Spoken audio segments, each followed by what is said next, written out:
Bonjour, mesdames et messieurs, bon réveil, bienvenue dans ce 6h30. Un conseil de gouvernement présidé par le Premier ministre Amadou Gon Coulibaly s'est tenu hier à la primature en présence de l'ensemble des ministres. Au centre de ce conseil de gouvernement, l'accord obtenu entre le gouvernement ivoirien et les militaires mécontents. Alexis Ouedraogo. Conseil de gouvernement ce mardi à la primature. Les ministres répondent bien présents à l'appel.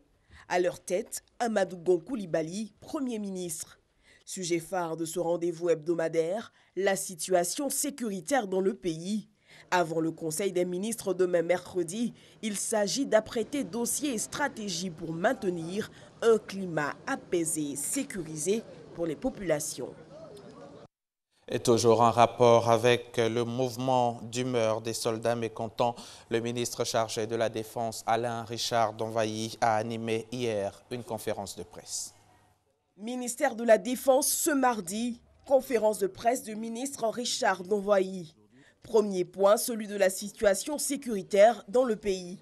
Nous avons demandé à ces soldats de donc regagner les casernes, remettre leurs armes au râtelier, laisser les populations vaquer à leurs occupations et que le gouvernement prendrait des mesures idoines pour que le calme revienne définitivement en ce qui concerne toutes ces préoccupations, et c'est ce qui est fait aujourd'hui. À la question, l'accord est-il solide? Le ministre se veut rassurant. Je puis vous garantir que l'accord est acquis, que les deux parties sont consentantes et cet accord sera appliqué. Il est même déjà en cours d'application. Pour Richard Donvayi, le gouvernement privilégie le dialogue pour préserver la cohésion sociale. À cette heure, 2 morts et 9 blessés sont enregistrés. L'État s'engage à les prendre en charge. Il y a eu des morts, il y a certainement des gens qui sont coupables. Les enquêtes ont été demandées. Nous avons demandé à ce qu'il y ait des enquêtes et que des mesures soient prises disciplinaires pour tout contrevenant, enfin toute personne qui serait coupable d'un acte délictueux. Le ministre de la Défense a par ailleurs annoncé une série de dispositions arrêtées pour améliorer les conditions de vie des militaires, telles que stipulées dans la nouvelle loi de programmation militaire. Ce sont entre autres concernant le logement, un nouveau bail de 20 000 francs. Il y a une série de mesures que le gouvernement prend qui va améliorer donc les conditions de vie et de travail des soldats. Autre chose, la réhabilitation et la construction de casernes, l'ouverture de 4 hôpitaux militaires sur toute l'étendue du territoire. Demain, le Conseil des ministres devrait dévoiler un peu plus de détails sur cette nouvelle loi de programmation militaire. Propos recueillis par Alexis Ouedraogo. À Bouaké, comme partout en Côte d'Ivoire, le calme est revenu. Les soldats ont regagné les casernes. On les écoute. Nous sommes satisfaits. On a su convaincre nos collègues. Nous allons rentrer en caserne. On a déjà libéré le corridor. Comme vous voyez, nous sommes avec nos collègues policiers. Bon, on va chercher à rentrer en caserne. C'est là-bas que notre place. Notre place, ce n'est pas ici. Ce matin, on a eu le consigne de nos archives qui nous dit de se rabattre au corridor, trouver nos collègues d'armes militaires pour qu'ils puissent voir dans quelle mesure on puisse reprendre le corridor. Effectivement, ils ont accepté de partir compte tenu de ce que le président a dit. Ils ont accepté, ils s'en vont, nous sommes là. Vous-même, vous voyez, on est là, on va commencer à travailler. On a eu à collaborer en parfaite harmonie. Jusqu'à présent, il n'y a rien. Donc, ils sont prêts à partir. Nous aussi, nous sommes prêts à travailler. Le mouvement d'humeur passé, la vie économique peut donc reprendre. Le préfet de Bouaké, lui, en appelle à la reprise des activités. Ce mardi 16 mai 2017 restera une date mémorable dans l'esprit des habitants de Bouaké. Après 4 jours de crise et de peur, la paix et la quiétude sont de retour. Les mutins ont écouté l'appel du gouvernement. Ils sont à présent retournés dans les casernes. Tout est rentré en ordre. Comme nous aussi, on rentre en caserne. La population locale s'est rassurée qu'il n'y a plus rien. Actuellement, ils peuvent vaquer à leurs occupations. Dans la mi-journée, certaines activités ont repris.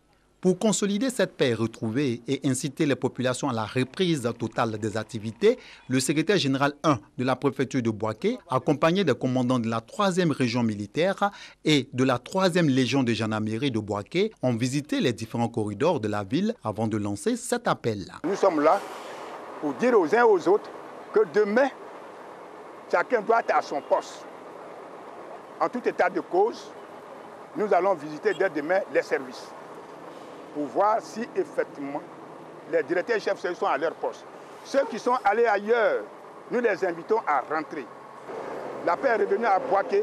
Nous disons merci au gouvernement pour l'accord trouvé. C'est une ville de Boaké calme qui passera une nuit apaisée et sentie de mutin après ces tristes mouvements d'humeur. Voilà donc pour le chapitre à mouvement d'humeur de soldats mécontents. Le vice-président, lui, est à Paris. Daniel Kablan-Duncan a pris part à la première édition de Africa Days ce lundi. C'est à une journée donc organisée par HEC Paris. Le thème de cette édition, enjeux et défis de l'Afrique du 21e siècle. On en parle avec notre envoyé spécial Jérôme Kofi Abola. HEC Paris ce lundi 15 mai 2017. Il y règne une ambiance inhabituelle. Et pour cause, la tenue en son sein de la première édition du Africa Days. À ces journées, un invité de marque en la personne du vice-président ivoirien Daniel Kablan-Duncan. Et l'on peut noter comme fait majeur la signature de partenariat entre cette université de renommée mondiale et l'Institut national polytechnique INPHB de Yamoussoukro, représenté par son directeur général Kofi Nguessan. Pour ce dernier, il s'agit d'un acte tout à fait capital qui honore la Côte d'Ivoire et ses dirigeants avec en première ligne le président de la République, Alassane Ouattara.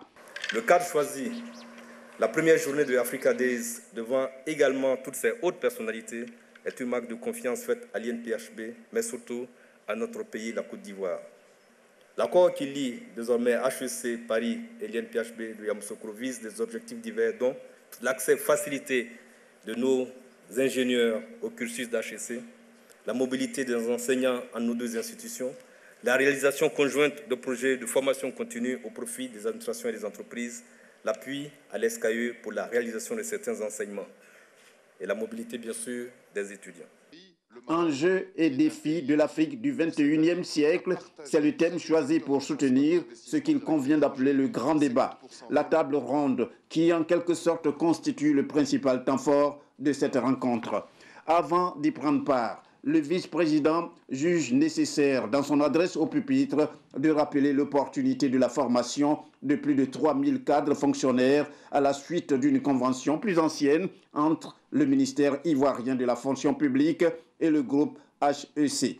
L'Afrique regorge d'une population nombreuse et jeune. C'est un avantage pour notre continent tant que cette population est convenablement soignée et éduquée.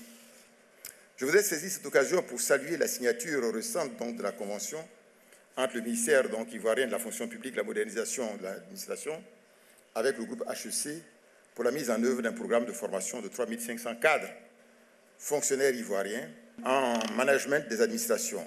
Sur la période 2008-2011, un programme similaire d'accompagnement et de renforcement des capacités managériales dénommé MIRI avait été conclu entre HEC et le ministère de l'Économie et des Finances.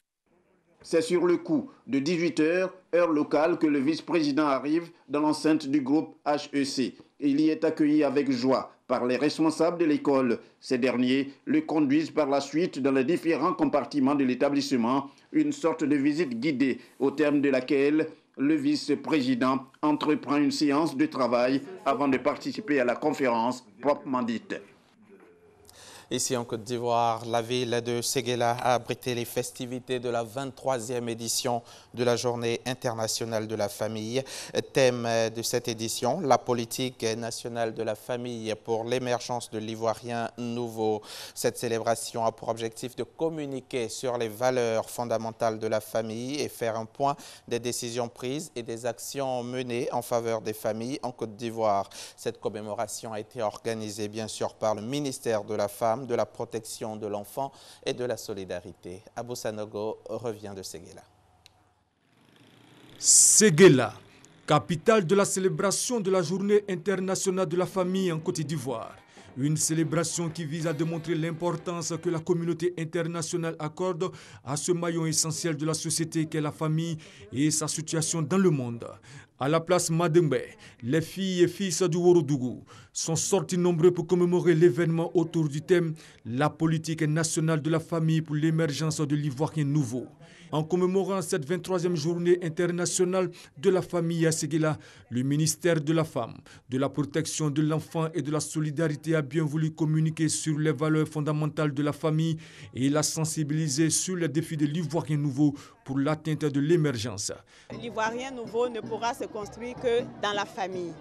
Et nous avons choisi Séguéla pour lancer cet appel solennel à toutes les familles de Côte d'Ivoire pour les sensibiliser sur leurs responsabilités dans l'éducation des enfants et dans la construction de l'Ivoirien nouveau. Le choix du thème interpelle sur la part de responsabilité de chacun dans la consolidation des valeurs fondamentales à l'édification d'une famille forte.